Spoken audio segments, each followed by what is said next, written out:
Iniintriga ng ilang netizen si James Reid na mukhang gipit daw kaya halos lahat ng festival sa bansa ay present ito. Maging kasi sa provincial shows, concert, grand opening na mga establishments at personal appearance, racket ay pinapatulan daw ng singer-actor.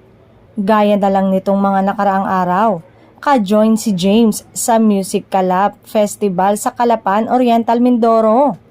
Ang singer-actor din ang bida sa Umaham Festival sa Loreto, Agusan del Sur nitong Miyerkules.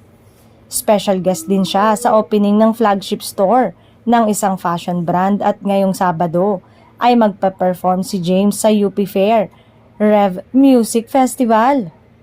Next week ay nasa Lubao International Balloon and Music Festival naman si James.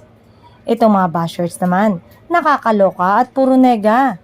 Hindi ba pwedeng in-demand lang ang boyfriend ni Isa Pressman, kaya maraming ganap?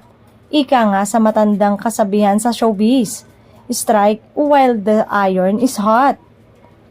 So, tigilan na pang-iintriga kay James. At least, marami siyang ganap. Buti na din na muling nakabalik sa ABS-CBN at nabigyan ng chance ng mga boss. Kaso madami na nga ngayon na naglalabasan ng mga in-demand ng mga kapamilya stars.